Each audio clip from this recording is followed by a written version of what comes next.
നമസ്കാരം. ശാസ്താംകോട്ടയിൽ വിദ്യാർത്ഥി വൈദ്യുത ആഘാതമേറ്റ് മരിച്ച തേവലക്കര ബോയ്സ് ഹൈസ്കൂളിലെ മാനേജ്മെന്റിനെതിരെ സർക്കാർ നടപടി. കഴിഞ്ഞ ദിവസം ശാസ്താംകോട്ട സ്കൂളിൽ വെച്ച് മിഥുൻ എന്ന് പറയുന്ന വിദ്യാർത്ഥി സ്കൂളിൽ വൈദ്യുതി ആഘാതമേറ്റ് മരിച്ചിരുന്നു.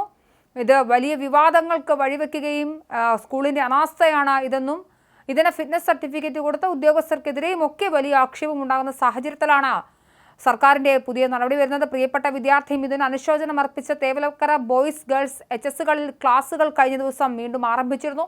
വൈദ്യുത ജോലികൾ പൂർത്തീകരിച്ച ശേഷമാണ് ക്ലാസുകൾ ആരംഭിച്ചത്. ബാലാവകാശ കമ്മീഷന്റെ നിർദ്ദേശപ്രകാരം കുട്ടികൾക്ക് കൗൺസിലിംഗ് ക്ലാസും നൽകുമെന്ന് അറിയിച്ചിരുന്നു. എന്തായാലും ഈ ഘട്ടത്തിലാണ് വിദ്യാഭ്യാസ വകുപ്പിന്റെ നടപടി തേവല സ്കൂളിനെതിരെ നടത്തുന്നത്. CPMന്റെ മാനേജ്മെന്റാണ് സ്കൂൾ ഭരിച്ചുകൊണ്ടിരുന്നത്. ഈ മാനേജ്മെന്റിനെതിരെയാണ് CPM നേതൃത്വം നൽകുന്ന സർക്കാർ നടപടി ഉണ്ടാകുന്നത് എന്നത് വലിയ ശ്രദ്ധയാകർഷിക്കുന്ന ഒരു കാര്യമാണ്. എന്തായാലും തേവലക്കര സ്കൂളിനെതിരെ നടപടി സ്കൂൾ മാനേജ്മെന്റിനെ പിരിച്ചുവിട്ടിരിക്കുന്നു.